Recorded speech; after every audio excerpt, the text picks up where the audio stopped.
नमस्कार, आप देख रहे हैं छत्तीसगढ़ की बात। मैं हूं आपके साथ राहुल सौमित्र।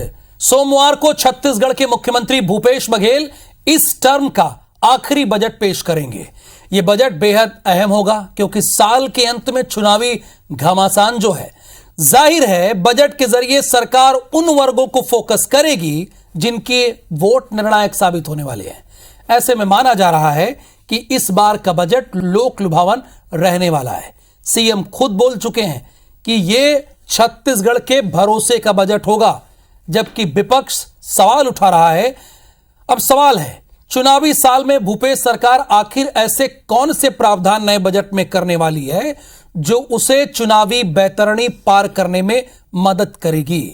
तो बहरहाल अपने दर्शकों को और खास मेहमान जो हमारे साथ हैं उनको एक रिपोर्ट दिखा देते हैं, उसके बाद करते हैं सीधी बहस।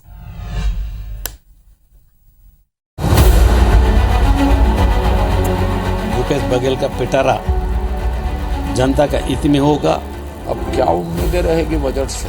चुनावी साल में हर बात, हर बयान, हर चाल, हर गतिविधि में सियासी रंग घुल रहा है। इस साल चुनाव से पहले का आखिरी बजट पेश होना है, जो कांग्रेस और भूपेश सरकार के लिए भी अहम है और विपक्ष के नजरिए से भी। ऐसे में बजट भी इस बार अर्थशास्त्र से ज्यादा राजनीति शास्त्र के पैरामीटर पर तैयार होगा, ये तय है। सोमवार को मुख्यमंत्री भूपेश बघेल अपने कार्यकाल का अंतिम बजट पेश करेंगे।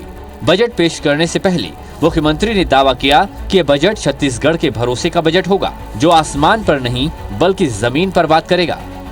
अभी तक के छत्तीसगढ़ की जनता के भरोसे में हम लोग खरे उतरे हैं। ये बजट भी भरोसे का ही बजट रहेगा। ये सबसे बढ़िया छत्तीसगढ़ का बजट होगा, सबसे बढ़िया छत्तीसगढ़ का बजट।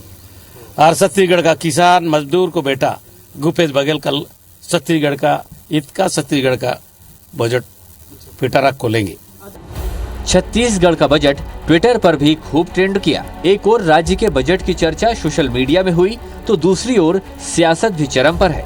कांग्रेस का कहना है कि बजट का पिटारा जनता के हित में होगा, तो वहीं बीजेपी तंज कस रही है कि कर्ज के पैसे से कितना घी पिएंगे। कोई फर्क उससे नहीं पड़ना है बजट से। इनका जन घोषणा पत्र पुलिंदा है, बस झूठ बोलने का एक ठो।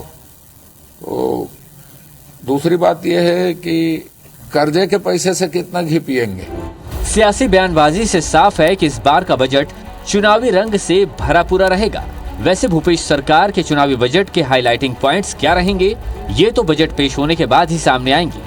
पर उससे पहले जो सवाल सबके जहन में तैर रहे हैं वो यही है कि वोटर्स को खुश करने के लिए सरकार क्या करने जा रही है। सवाल ये भी है कि इस बार किन वर्गों को सरकार से बजट के जरिए सरप्राइज गिफ्ट मिलने जा रहा है। Bureau report, IBC 24। तो कई अहम बातों का जिक्र किया है बजट से पहले सीएम भूपेश बघेल ने। उन्होंने कहा है कि यह भरोसे का बजट है। उन्होंने कहा है कि छत्तीसगढ़ को नवा छत्तीसगढ़ बनाने का संबल दिया है और उन्होंने कहा है कि हमारे मॉडल को, स्वास्थ्य और शिक्षा के मॉडल को देश के लोग भी अपना रहे हैं और देश को रास्ता दिखाने का काम छत्तीसगढ़ कर रहा है। तो बजट से पहले हम एक बड़ी बहस करने जा रहे हैं। पूरी छत्तीसगढ़ की जनता तो जुड़ी हुई है, लेकिन चार खास मेहमान हमारे साथ जुड़े हुए हैं। रविंद्र ब्रह्मे जी हैं, ये अर्थशास्त्री हैं, यानी बताएंगे कि इस बजट में क्या सही है और क्या चीज आपको मिलना है। बहुत स्वागत आपका। राम अवतार तिवारी जी हैं, वरिष्ठ पत्रकार के तौर पर हमारे साथ हैं, आपका भी बहुत स्वागत है। और साथ ही साथ हमारे साथ बृहस्पत सिंह जी हैं, जो कांग्रेस के विधायक हैं, बहुत स्वागत आपका भी। और भारतीय जनता पार्टी के नेता के तौर पर श्रीचंद सुंदरानी जी हैं, आपका भी बहुत स्वागत है। तो सबसे पहले बृहस्पत सिंह जी, मैं आप ही से शुरुआत करूंगा। और छत्तीसगढ़ की बात का एक नियम है कि शुरुआत में हम सबको एक समान समय देते हैं, 1.5 मिनट। अपनी बारी में आप बोलिए, अपनी बात रखिए। तो बृहस्पत सिंह जी, आप कह रहे हैं कि ये छत्तीसगढ़ के भरोसे का बजट है, ये किस आधार पर कह रहे हैं? क्या छत्तीसगढ़ की जनता को मिलने वाला है, वो आप हमारे दर्शकों से थोड़ा बहुत साझा कीजिए।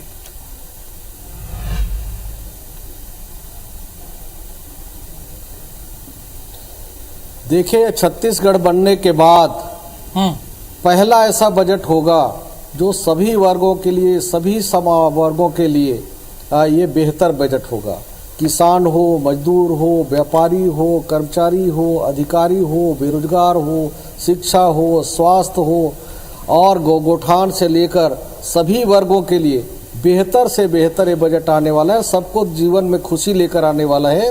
छत्तीसगढ़ का तकदीर और तस्वीर बदलने वाली बजट है। ये बहुत ही छत्तीसगढ़ का पहला ऐसा बजट होगा जो पूरे राज्य का भविष्य के उज्जवल होगा।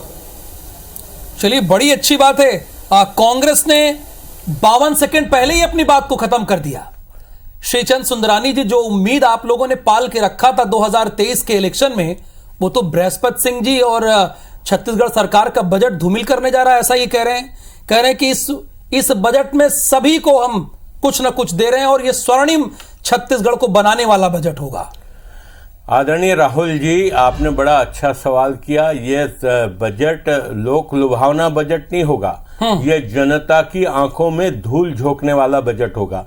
4 साल से अधिक का समय इस सरकार का निकल गया, काम करने के लिए मात्र इनके पास 6 महीने हैं और ये बजट अप्रैल में लागू होगा, अप्रैल में पैसा आना चालू होगा। आते आते 3 महीने निकल जाएंगे, बरसात होगी, जनता के मुंह में जीरे बराबर भी पैसा नहीं आएगा। ये सिर्फ लोगों को लोग लुभावने बजट के नाम पर ठगने का काम जिस प्रकार पिछले 4 साल के बजट में किया है सरकार ने, वैसा ही ये करने जा रहे हैं। अगर ये करना चाहते हैं, 5 साल के वादे पूरा करना चाहते, 36 वादे इन्होंने किए थे, 6 वादे पूरे नहीं किए। अगर ये वादा पूरा करना चाहते हैं तो 10 लाख नौजवानों को 5 साल का प्रति नौजवान 1.5 लाख रुपए देना होगा, 2,500 रुपए के हिसाब से। शराबबंदी की बात इन्होंने की, बजट में घोषणा करनी पड़ेगी इनको, क्योंकि इन्होंने 4 साल लोगों की आंखों में धूल झोंका है। संपत्ति कर आधा करना पड़ेगा, निराश्रितों को पेंशन देनी पड़ेगी, स्वयं सहायता समूह का कर्जे की माफी की घोषणा करनी पड़ेगी। ये धूल झोंकने का काम नहीं होगा। 2 साल का जो बचा हुआ बोनस था, जो इन्होंने वादा किया था कि हम देंगे, गाय की पूंछ पकड़कर इन्होंने वादा किया था, लेकिन बड़े दुर्भाग्य की बात है कि भूपेश बघेल को गाय की पूंछ की भी कदर नहीं। टीएस सिंहदेव बाबा ने घूम घूम कर कसम खाई थी, लेकिन उसको पालन नहीं किया। चलिए, अच्छी बात है कि पालन नहीं किया, ये भारतीय जनता पार्टी का मानना है और उनको इस बजट से बहुत खास उम्मीद नहीं है। हमारे साथ रविंद्र ब्रह्मे जी हैं, जो अर्थशास्त्री हैं, जाहिर सी बात है इनसे समझेंगे। रविंद्र जी, जो हमारे प्रदेश का एक बजट होता है, जाहिर सी बात है उससे ज्यादा बहुत बढ़ के तो होगा नहीं, क्योंकि भारतीय जनता पार्टी ये आरोप भी लगा रही कि कर्ज लेकर घी पीने का काम किया जा रहा है और कांग्रेस कह रही कि हर वर्गों को हम साधेंगे, स्वर्णिम छत्तीसगढ़ का बजट होगा। तो बजट की क्या रूपरेखा होती है, कैसे तैयार किया जाता है और क्या उम्मीदें होंगी जनता को, जरा हमारे दर्शकों को आप बताइए, आपके पास 1.5 मिनट है। जी हाँ, देखिए, जो बजट जो है इसमें ज्यादा महत्वपूर्ण बात है कि जिस आधार पे बजट जो तैयार होता है, इसके पहले इकोनॉमिक सर्वे भी आता है, वो भी बजट का ही पार्ट होता है, उसको रखना होता है जी। और ये बताता है कि इकोनॉमिक सर्वे अपने आप में बता देता है कि सरकार ने जो बजट में जो प्रावधान किए हैं और जो सरकार की जो विकास की उन्होंने सोच रखी है, तो उस विकास की सोच से राज्य का विकास हो रहा है या नहीं हो रहा है। तो ये यदि देखें कि पूरे सरकार की जो डेवलपमेंट स्ट्रेटेजी जिसे कहते हैं, विकास की जो रणनीति है सरकार की, वो काम कर रही है कि नहीं कर रही है, ये हमको दिख जाता है। तो ये यदि आप देखेंगे तो इकोनॉमिक सर्वे ये बता रहा है कि ग्रोथ रेट तो इनकी अच्छी रही है, जो नेशनल लेवल पे 7% है, यहाँ की 8% की ग्रोथ रेट है। ठीक है। तो इसका तात्पर्य ये है कि जो जिस आधार पे ये इन्होंने अपनी जो एक सोच विकास की बनाई है सरकार, जैसे हम सब लोग जानते हैं पिछले 4 साल के जो बजट आए हैं उसमें सरकार ने पूरा जो ज्यादा फोकस रखा है कि जो एरिया है हमारा, जो विकास जो होगा, हम उसको ग्रामीण विकास पे ज्यादा सरकार का फोकस रहा है कि कैसे, क्योंकि वो बहुत बड़ी जनसंख्या भी है जो कि गांव में रहती है, तो उनके जो उनको कैसे मुख्य धारा में लाएं, उनको कैसे हम उनके संसाधनों का बेहतर, जो हमारे गांव में उन संसाधन का कैसे बेहतर इस्तेमाल करें और उनके जीवन स्तर को सुधारा जाए कैसे। तो इस चीज को लेके तमाम आप देखें जितनी भी, जिसे हम कहते हैं कि फ्लैगशिप प्रोग्राम जो सरकार के चले, वो इसको ध्यान में रख के चले। तो ये जो फ्लैगशिप प्रोग्राम थे, सरकार की जो विकास की रणनीति थी, इसको इस बात पे हम परख सकते हैं, जो मैंने कहा कि आर्थिक दृष्टिकोण से, कि ये सफल हो रही है कि नहीं हो रही है, इसका क्या प्रभाव पड़ रहा है। तो ये आप देखते हैं कि जो है ग्रोथ रेट ठीक ठाक है, तो हम ये समझ सकते हैं कि भाई अर्थशास्त्री जी का मानना है कि ग्रोथ रेट देश के मुकाबले ठीक है।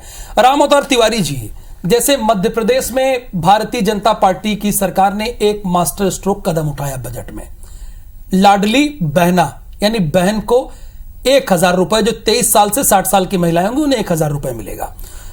ये बोल रहे हैं अर्थशास्त्री की ग्रोथ रेट ठीक है, तो क्या आने वाले समय में, नहीं कल, छत्तीसगढ़ की जनता को कोई बड़ा सौगात दिखने वाला है? लोक लुभावन होगा, क्या होगा? ये चुनावी बजट होगा, क्या खास होगा? देखिए, ये अर्थशास्त्र तो अलग चीज है, इसमें राजनीति शास्त्र ज्यादा काम करेगा। अच्छा, चुनावी साल है।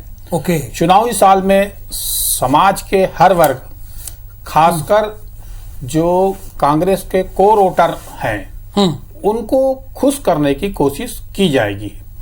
दूसरी बात जो है, इन्होंने जो वादे किए थे, बड़े वादे, जैसा कर्मचारियों को नियमितीकरण मामला है और कर्मचारियों को उनका भत्ते, वेतन भत्ते बढ़ाने का काम है, तो कई ऐसे चीजें हैं।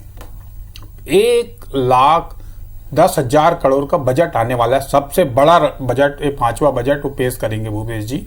इसमें सबसे बड़ा बजट आने वाला है और चुनावी हिसाब से आने वाला है, तो कई महत्वपूर्ण घोषणा की उम्मीद है, क्योंकि वादे किए थे और आज उन्होंने टेग लगाया भरोसे का। तो जो वादा है, जो घोषणा पत्र में वादा है, उसी को भरोसे में बदलने के लिए ये टेग जो चल रहा है कल से, आज सोशल मीडिया में, और आज उन्होंने प्रदेश के नाम संबोधन किया, उन सब बातों में से ये आ रहा है कि कोई ठोस निर्णय लेंगे, कोई बड़ी बात करेंगे और जनता को प्रभावित करने की कोशिश इस बजट के जरिए करेंगे, ऐसी उम्मीद की जा रही है। अगर नहीं किए तो एक बड़ा मुद्दा अभी तक भाजपा के पास बना हुआ है कि घोषणा पत्र में किए गए वादे का क्या हुआ, जिसको लेकर वो जनता के बीच जाना चाहती है। बिल्कुल, और ओपनिंग स्टेटमेंट में श्रीचंद सुंदरानी जी कह भी दिए।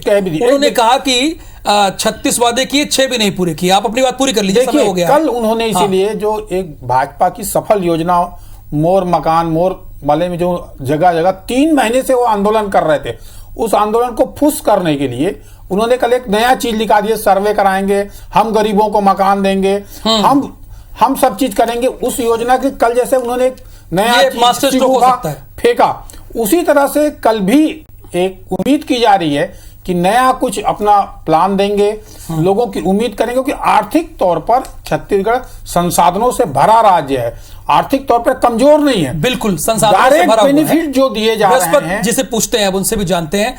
बृहस्पति जी, आप तो बहुत उम्मीदें दिखा रहे हैं। आपने तो यहां तक कह दिया, मैं लिखा भी हूं कि हमारा राज्य अब देश को रास्ता दिखा रहा है। छत्तीसगढ़ का नाम लोग पहले नक्सली हिंसा के तौर पर जानते थे, आज समय बदला है।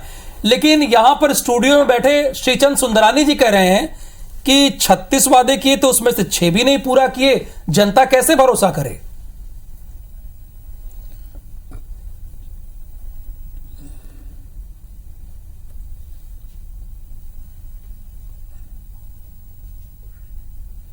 बृहस्पति जी, मैं आप ही से पूछ रहा हूं। बृहस्पति जी,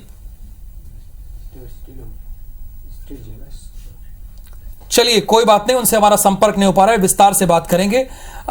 श्रीचंद सुंदरानी जी, कई बातों को कहा गया है कि पहले छत्तीसगढ़ की जो पहचान थी वो नक्सली हिंसा के तौर पर हुआ करती थी। अब वो हालात बदले हैं, अब छत्तीसगढ़ देश को रास्ता दिखाने का काम कर रहा है और ये बजट स्वर्णिम बजट होगा। और जैसा कि राम अवतार जी ने कहा भी कि इस बार रिकॉर्ड तोड़ 1,10,000 करोड़ का बजट होगा। राहुल जी, एक तो मुद्दा ऐसा हो जिसको लेकर ये देश के लिए राह दिखाने वाला बजट साबित हो, या इनके पूर्व के बजट या छत्तीसगढ़ ने कोई ऐसी एक योजना हो। अरे योजना तो बनाई थी डॉक्टर रमन सिंह जी ने 1 रुपए किलो चावल देकर। योजना तो बनाई थी 75,000 पंप कनेक्शन थे 55 साल के कांग्रेस शासन में। 4.5 लाख पंप कनेक्शन 3 हाथ पावर और 5 हाथ पावर के मुफ्त में देकर डॉक्टर रमन सिंह जी ने कृषि के क्षेत्र में जो उछाल आया, 16 लाख मेट्रिक टन धान पैदा होता था। अजीत जोगी की सरकार थी 2003 तक, 16,000 से सीधा आज अगर 1 लाख मेट्रिक टन से अगर बढ़ रहा है, तो ये सारे के सारे प्रयास डॉक्टर रमन सिंह जी के। आज जितनी सड़कों का जाल, जितनी bridge, over bridge, under bridge दिखती हैं छत्तीसगढ़ में, एक तो बता दे भूपेश बघेल जी कि हमने एक ओवर ब्रिज का निर्माण किया, एक अंडर ब्रिज का निर्माण किया, सड़कों का निर्माण किया। भारतीय जनता पार्टी को भरोसा नहीं है, आप कह रहे हैं भरोसे का बजट है, पर इन्हें नहीं है भरोसा। देखिए, छत्तीस भूपेश है तो भरोसा है, छत्तीसगढ़ के सारे लोगों की आवाज है। हम अब बजट की ओर बढ़ते हैं आदरणीय सुंदरानी साहब को याद दिला दूं, छत्तीसगढ़ के लोगों को याद दिला दूं कि आदरणीय मोदी जी जिस तरह से 15 लाख प्रत्येक लोगों को देने की बात कहा था, हमारे छत्तीसगढ़ में ऐसा हमारे सरकार भूपेश बघेल ने नहीं कहा और नहीं दिखा। न ही हम लोगों ने 15-15 लाख खाते में डालने की बात कहा, न 2 करोड़ लोगों के हर एक साल रोजगार देने की बात कहा। इसके बाद भी पूरे देश में सबसे कम बेरोजगारी अगर है तो छत्तीसगढ़ राज्य की आंकड़े को उठा के देख लो साहब। पूरे छत्तीसगढ़ हिंदुस्तान के सभी राज्यों का आकलन करके देख लो, कोई ऐसा राज्य नहीं है जहां सरकारी नौकरियां देता हो। लगातार हम 4 साल छत्तीसगढ़ में सरकारी नौकरी देने का काम कर रहे हैं और क्लास 4 से लेकर क्लास 2 तक हमारे डिप्टी कलेक्टर से लेकर लेक्चरर से लेकर डॉक्टर से लेकर सारे वर्ग सभी वर्गों का लगातार हम नियमित नौकरी देने का काम कर रहे हैं। और जो इनकी सरकारों ने पैसा का शासकीय कर्मचारी अधिकारियों का जो रिटायरमेंट का पैसा होता है वो भी इनके सरकार भाजपा वालों ने दिल्ली में जाके रोक रखा है। हमने ओल्ड पेंशन भी देने का योजना लागू किया जिससे पूरे छत्तीसगढ़ के कर्मचारियों में खुशी की लहर दौड़ी है, नौजवानों में भरोसा जगा है। बस्तर जब जल रहा नहीं, Brihaspati Singh ji, old pension scheme किसने खत्म की थी? ओल्ड पेंशन स्कीम किस सरकार ने खत्म की थी, बताइए आप। सुंदरानी जी आप बताइए, ओल्ड पेंशन स्कीम केंद्र में किसकी सरकार थी जिसने समाप्त किया था, जिसकी आप बात कर रहे हैं? जो 15 साल में आपने पास और 15 लाख रुपए की घोषणा कब भारतीय जनता, आप तो अपने ऊपर लगे आरोप का जवाब नहीं दे रहे हैं, आप अपनी बात को कह नहीं रहे, अपनी सरकार की उपलब्धि बता नहीं रहे, आप सिर्फ नहीं, उन्होंने बताया। 1 मिनट बृहस्पति जी, मैं आ रहा हूं आपके पास। उन्होंने बताया ना, कहा ना स्टेटमेंट में कि छत्तीसगढ़ में सबसे कम बेरोजगारी दर है, वो ये बोल रहे हैं।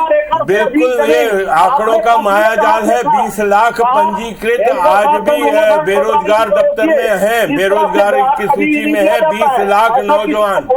अनुरोध है सुंदरानी जी को रोकिए, रोजगार देने में सफल नहीं हुए। कभी भी नहीं दिया जाता अगर रोजगार सचमुच दिया है तो पूरे देश में मोदी जी की सरकार ने मुद्रा बैंक के माध्यम से 50 लाख से लेकर 10 लाख रुपए तक का बिना गारंटी का ऋण देकर लोगों को रोजगार कमाने के लायक बनाया और 18 करोड़ लोगों को रोजगार देने में सफल हुई भारतीय जनता पार्टी की इंदिरा सरकार। प्रियदर्शनी बैंक को लूट डाला, मैनेजर का आधार को टेस्ट हुआ, रमन सिंह और सारे मंत्री बृहस्पति जी, मैंने आप ही का प्रश्न पूछा, मैंने श्रीचंद सुंदरानी जी से आप ही का प्रश्न पूछा। बृहस्पति जी सुनिए तो जरा, बिना ब्रेक की गाड़ी है वो रुकने वाली नहीं। बृहस्पति जी 1 मिनट जरा सुनिए तो, रास्ता भटकाने की कोशिश मत करिए। संवाद हो तो अच्छी बात हो ना।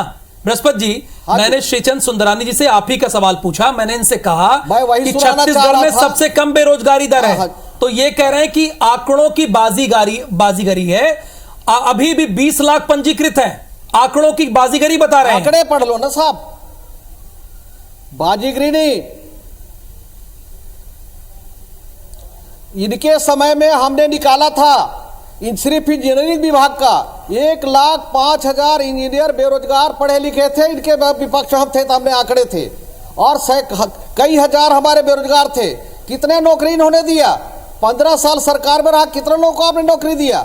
इनके समय में ही नारे लगते थे। आज का आंकड़ा 20 लाख का है बृहस्पति सिंह जी, शिक्षक आज का आंकड़ा 20 लाख का। हमने 1 मेडिकल कॉलेज से 10 मेडिकल कॉलेज बनाए, आपने 11वां बनाया क्या? सुन लो पहले, सुंदरानी साहब सुन लो पहले, सुन लो फिर बोल लेना जितना बोलना होगा। आपकी पिड़पिड़ा लगता है। अरे जनता ने आपको रास्ता, फिर कट की आवाज है, पुकार है। 2100 के लिए किसानों ने जब मांगने गया आपसे पैसा तो आपने डंडा पिटवाया, किसानों को जेल भेजा। हमने दिया 2100 में 2500 और 2640 दे रहे। आने वाला फॉर्म अगले साल देंगे। अभी से दावे के साथ बोल रहा हूँ, बजट पेश होने के पहले से आपकी सरकार के खिलाफ नया रायपुर में किसान आंदोलन करते हैं, सुबह 4 बजे उनको गिरफ्तार किया जाता है। आपके खिलाफ आंगनबाड़ी चलिए, आप लोगों की बात आ गई। करती है, अब चूंकि बजट आने में बहुत समय नहीं है, बजट आने में बहुत समय नहीं है, जब सामने आएगा तो छत्तीसगढ़ की जनता के सामने होगा। लेकिन एक क्लोजिंग स्टेटमेंट लेते हैं, अब बहस के अंतिम सिरे में हम लोग पहुंच चुके हैं। तो राम अवतार जी, शुरुआत में आपसे करूंगा प्लीज। बृहस्पति जी, आप दोनों ने अपनी बात रख ली है। राम अवतार जी, आपसे मैं क्लोजिंग स्टेटमेंट ले रहा हूं। देखिए, आप कह रहे हैं कि राजनीति शास्त्र ज्यादा हावी रहेगा, कैसे आप कह रहे हैं? राहुल जी, चुनाव है इस समय, इसके बजट जो है इसका उपयोग चुनाव में होगा और लुभाने के लिए अब सरकार के पास मात्र यही उपाय बच गए हैं, वो आखिरी अंतिम शस्त्र के रूप में उसका उपयोग कर सकती है और बड़े वर्ग को लुभा सकती है। एक बात। दूसरी बात अगर आप देखेंगे तो इस राज्य के जो किसान हैं, गांव हैं, गरीब है, जो मेन वोटर है, उसको प्रभावित कैसे कर सकते हैं, योजना के माध्यम से कैसे लाभ पहुंचा सकते हैं। देखिए, बजट पे आरोप प्रत्यारोप बहुत सारे हो सकते हैं, ठीक है, मगर योजना जो बनती है वो सरकार बदलने के बावजूद भी योजनाएं अच्छी चलती हैं। तो सरकार को ऐसी योजना बनानी चाहिए जिससे जीवन में गरीब लोगों के, बेरोजगार लोगों के परिवर्तन आए। उसके लिए अगर मास्टर स्ट्रोक की तरह योजना आती है तो सबको फायदा होगा, ठीक है, और राजनीति में भी सफलता माना जाएगा। ठीक है रविंद्र ब्रह्मे जी, चूंकि आरोप ये लग रहा है कि कर्ज लेकर घी पिया जा रहा है, क्या कोई भी राज्य क्षमता से ज्यादा कर्ज ले सकता है? क्या मुसीबत में डाल सकता है राज्य को? हकीकत क्या होती है? आप अर्थशास्त्री हैं, आप बेहतर बता पाएंगे। देखिए, कर्ज जो लेने की बात है, यदि वो निर्धारित सीमा में है और वो निर्धारित तो अभी क्या स्थिति और जो बहुत अच्छे पिछले साल के बजट यदि आप देखेंगे, उसमें सरकार ने कहा था कि हमारा जो डेफिसिट रहेगा 2.99% का रहेगा, 3% की लिमिट है, ये उन्होंने कहा। तो यदि ये राजकोषीय प्रबंधन बनाते हुए यदि बजट लिया जाता है तो इससे कोई इसका कोई बुरा प्रभाव नहीं पड़ेगा। ये पूरा ये इसीलिए कानून बना है जिसको हम राजकोषीय प्रबंधन कानून कहते हैं। इसके तहत सभी राज्यों को चलना होता है और विशेष परिस्थिति। क्या छत्तीसगढ़ सरकार चल रही है उस पर? अभी लास्ट ईयर का तो बजट यदि आप देखेंगे तो उन्होंने जरूर ये कहा था कि हम 3% के लिमिट में रखेंगे। अब जो बजट आएगा कल उसमें देखना पड़ेगा। एक मैं बात ये कहना चाह रहा था, राष्ट्र मेरा ये कमेंट था, क्योंकि राज्य सरकारें वेलफेयर स्टेट होती हैं, कल्याणकारी राज्य होती है, तो वो जो वर्ग है जो जिसकी जैसे हम कहें कि जो पिछड़ा हुआ है, जिसकी आमदनी ज्यादा नहीं है, इसका ध्यान बाजार नहीं रख सकता है। तो जरूर उस बात को ऐसा कह दिया जाता है कि लोक लुभावन नीति है या चुनाव को देख के आ रही है, पर मुझे लगता है कि जिन लोगों का ध्यान बाजार नहीं रखता है उनका ध्यान राज्य सरकार को रखना ही बिल्कुल एक बहुत अहम बात आप कर रहे हैं। जी हाँ, तो यदि ऐसी कोई नीति आती है, ऐसी कोई योजना आती है, जैसे तिवारी जी भी कह रहे थे, तो ये एक अच्छी बात है, क्योंकि उनको जो गरीब है उनका ध्यान बाजार नहीं रखेगा। Final statement Brihaspati ji, final statement ये है कि ये आने वाला बजट कुछ ही घंटे बाद कल दिन में हमारा बजट छत्तीसगढ़ का आ रहा है, जो सभी वर्गों को चाहे किसान हो, व्यापारी हो, मजदूर हो, बेरोजगार हो, कर्मचारी हो, अधिकारी हो, व्यापारी हो, उद्योगपति हो, पत्रकार हो, सभी वर्गों को ध्यान बजट में रखा गया है। चलिए, आपके लास्ट बात से राम अवतार जी के चेहरे पे मुस्कान आ गई, आपने पत्रकार का भी जिक्र कर दिया। फाइनल स्टेटमेंट श्रीचंद सुंदरानी जी। देखिए, निश्चित रूप से ये कागजों का बजट होगा, हाँ, बोलने में लोक लुभावना होगा, लेकिन क्रियान्वयन की दृष्टि से इसको 0 मार्क मिलेगा। ये कुछ नहीं कर पाएंगे। ये अंतिम साल है, अंतिम साल में समय नहीं होता, ये चुनाव में ही निकल जाएगा। ये सिर्फ जनता को गुमराह करने वाला बजट होगा। तो 0 वाला बजट होगा, बीजेपी का ये कहना है, वही कांग्रेस कह रही है कि ये भरोसे वाला बजट होगा। बहुत शुक्रिया इस बहस में छत्तीसगढ़ की बात में हिस्सा लेने के लिए आप सभी मेहमानों का और दर्शकों का धन्यवाद।